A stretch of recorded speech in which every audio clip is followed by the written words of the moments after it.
Keluaran pasal 14. Mari buka bersama Keluaran pasal 14 ayatnya yang pertama hingga ayat yang ke-14. Puji Tuhan. Tuhan akan berperang bagi kamu, untuk kamu, dan kamu akan diam saja. Tuhan menyatakan kemuliaannya, dan Tuhan memperkenalkan dirinya melalui situasi yang dihadapi oleh orang Israel, tapi juga orang Mesir. Bangsa Israel mengalami ketakutan waktu dikejar oleh orang Mesir. Tapi disitulah Tuhan mengingatkan mereka. Tapi disitulah pemimpin mereka berkata bahwa jangan takut, berdirilah tetap, dan lihatlah keselamatan yang daripada Tuhan. Tuhan akan berperang untuk kamu, dan kamu akan diam saja. Mujizat terjadi. Laut terbelah menjadi dua ketika orang Israel menyeberangi laut Teberau. Tuhan menyatakan kemuliaan melalui masalah. Tapi Tuhan juga menyatakan kemuliaannya kepada bangsa Mesir. Dan mereka mengenal Tuhan yang disembah oleh orang Israel itu luar biasa ketika mereka mengejar bangsa Israel. Kita tahu bersama kereta-kereta kuda pasukannya hancur dan mengalami masalah ketika mengejar bangsa Israel. Nah, Bapak Ibu yang saya kasihi dalam Yesus Kristus, hari ini Tuhan mengingatkan kita bahwa melalui masalah hidup yang diizinkan oleh Tuhan, Dia mau memperkenalkan dirinya, dan Dia mau untuk kemuliaannya dinyatakan. Dan Tuhan mau agar kita lebih lagi dekat dan sungguh kepadanya. Kalau kita baca dalam kisah terakhir dalam Keluaran pasal 4 di ayat 31, kita lihat bersama, waktu itu ketika dilihat orang Israel betapa besarnya perbuatan yang dilakukan Tuhan terhadap orang Mesir, maka takutlah bangsa itu kepada Tuhan, dan mereka percaya kepada Tuhan dan kepada Musa hambanya itu.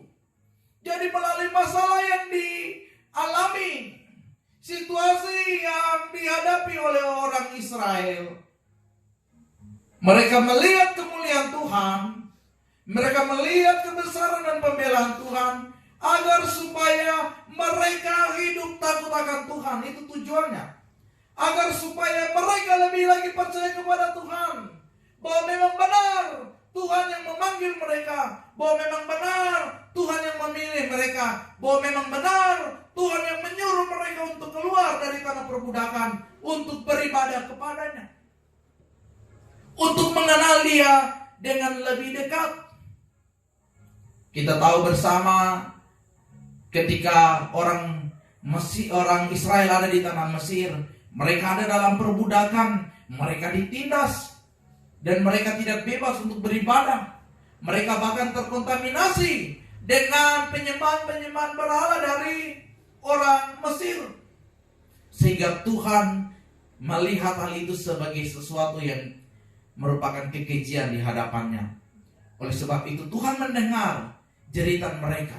Kalau kita baca dalam kisah Keluaran pasalnya yang keempat, mereka berseru. Orang Israel itu berseru, mereka memanggil Tuhan, mereka menangis, berteriak dan minta tolong, dan Tuhan mengutus Musa. Tuhan memilih Musa menjadi pemimpin untuk mereka keluar dari tanah Mesir. Dan disitulah Tuhan mengajarkan kepada orang Israel, kepada bangsa itu, untuk bagaimana lebih lagi berserah, lebih lagi percaya, lebih lagi hidup takut akan Tuhan, karena Dia Tuhan yang bertanggung jawab. Amin. Dia Tuhan yang tahu persoalan yang Anda hadapi. Secara manusiawi pada waktu itu mereka sudah ada dalam ketakutan.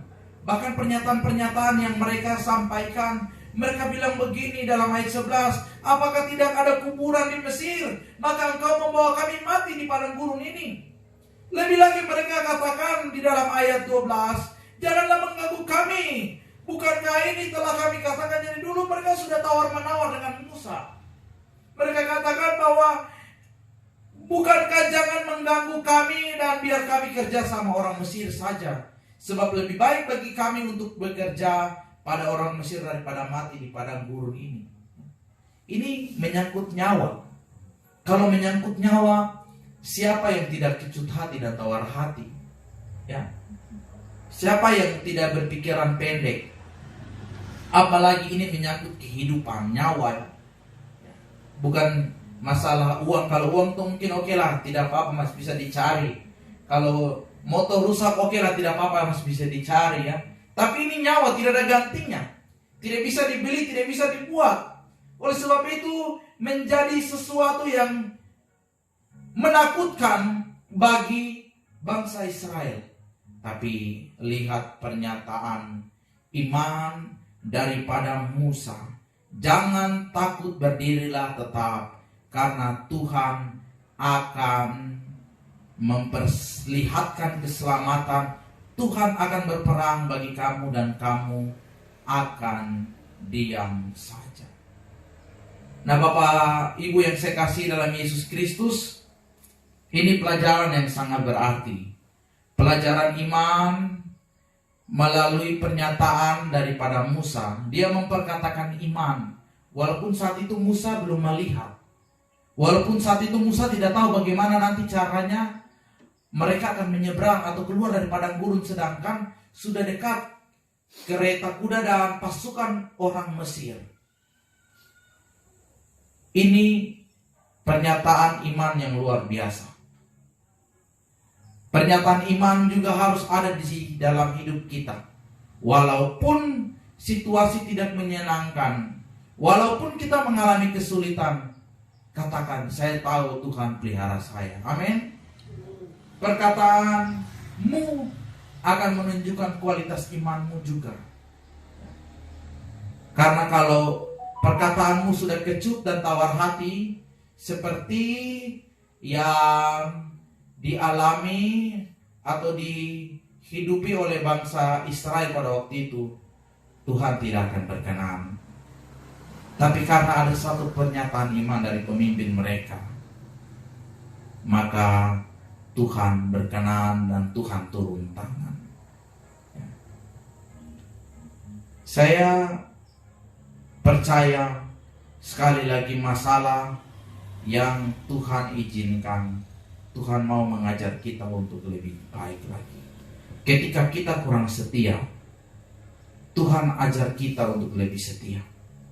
Ketika kita pemalas, Tuhan akan ajar kita untuk kita menjadi orang rajin.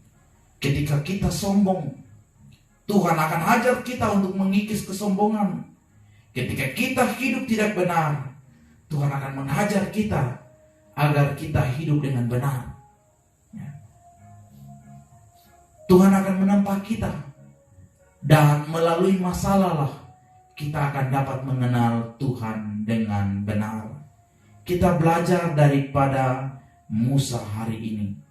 Kita belajar untuk memperkatakan iman. Kita belajar untuk mempunyai pemikiran yang positif ketika menghadapi masalah.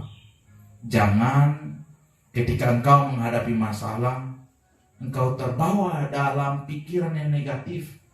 Menghadapi masalah bukan perkataan positif, bukan doa, bukan Tuhan yang Anda sebut, tapi maki-makian yang keluar, marah-marah yang keluar dari mulut. Ini kan problem. Ini kan Tuhan tidak berkenan. Ini kan sesuatu yang mendukakan hati Tuhan. Kalau kita menghadapi masalah, justru sikap negatif yang kita ambil. Mari berpikir positif.